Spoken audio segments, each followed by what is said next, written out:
In this screencast, I'm going to be covering a little bit of a, I guess you could say, somewhat of an intermediate or advanced HTML coding that can be done in the WYSIWYG.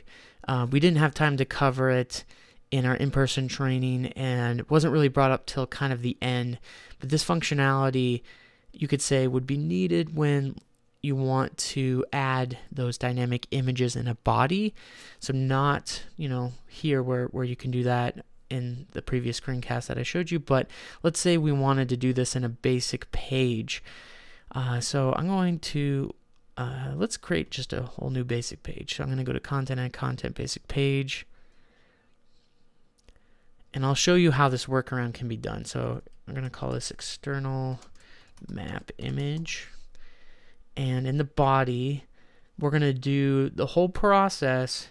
If you already know code, you can click source and you can just, type in your image source and you can format it, directly right in there when you click source. But for those who don't know how to do it, I'm going to show you how you can get to it. First thing you want to do is we're going to add an image. And yes, this is kind of a hacky way of doing it, but if you don't know how to format HTML, this is kind of the easiest way. So I'm going to choose an image, and typically, for this example, like I would recommend if you're going to throw any or upload any image, let's just make it kind of small because it's just a placeholder. And then you obviously have to give it alt text and leave everything else by default. Save. Okay, so we have our image. It doesn't matter what image you upload. That's not the point. The point, what we're going to do now is we're going to click that source button and we're going to see the the source that was added. And so this is the location of the map. And I'm going off screen and I'm grabbing a URL for a map.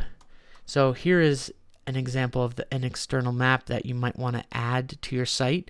So we have this URL, and this was the same one that I used in that front page 3 calls to action map screencast. So let's get this image. I'm going to copy that URL, and what we're going to do is replace where it says source. And just for cleanup's sake, I'm going to remove all this other stuff, the data and the entity file type and the data entity UID, all that stuff. Let's just delete it. So we're just looking at the map, alt text, and the source. And if I click source again, it'll show me the map. And now that's all you have to do.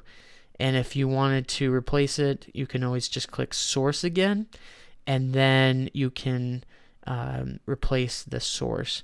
The other thing that you might want to do or just consider is this way the map is going to be the scale of whatever is uploaded. So I'm going to, let's save it and let's see what it looks like.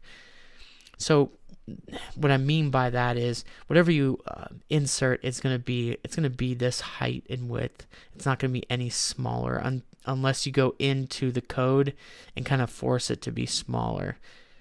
And let's save it and let's see what it looks like first, just to show that we can do a dynamic image in a page. So here's our dynamic image, and what I mean by that is so if I look and inspect, it is being pulled from a completely different server, and that's fine. The only thing is it's going to be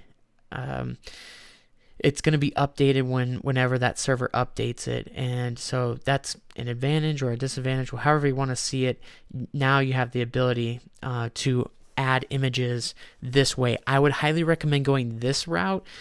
In the in-person training, we kind of talked about using iframes for this. The reason why I wouldn't do that is if I go, I'm going to click inspect again, and let's use that little tool to emulate as a device. So if I change this to a phone, for example, let's get that. Yeah, so I can see now let's go back. I can see that it's scaled. If this was an iframe, the iframe wouldn't be able to scale this map proportionately. you would have to, like, we can do that for videos because we know the ratio of what it's going to be is 16:9, but we're not going to know all of the variations of images that you're going to be using here. And that's why I would highly recommend, let's get out of this, just using this trick where you can add an image in the body. And this little trick here, this works on any place. If you wanted to, in a previous screencast, if you've watched it in whatever order, but there is an enhancement to the card called full description. And this trick, you can use that in the full description. So in the card, you can actually add these dynamic images in that full description with this hack. So in the source, you can add in the external URL to an image, and I would not use an iframe. Iframes are good for like the maps and YouTube videos, Vimeo videos, but for images, last case, I would say. But this way, we're actually properly using the image tag. If you look right here, this is an image tag, alt, the source. If you wanted to add some CSS inline styling, you could do style and then style it by changing, for example, if this is too tall, you can adjust the height. Let's do 200 pixels, and if I click source again, I can see if I just change the height, it'll proportionally change the image's width as well. Or I could do it the other way. I could do the width, and then same thing, it's proportionally small. So this image is still being loaded very big, like whatever, it's like 800 pixels, and we're just kind of squeezing it down. But this little style attribute, and if you want to look up other HTML, CSS, inline styling, you can change it right here. Inline it's not a big deal to do. You can change the width or the height, and then you can work with this within the content of your page. So if you wanted to make the image smaller, this would be another trick or workaround to do so. But that's it for this screencast. Thanks for watching.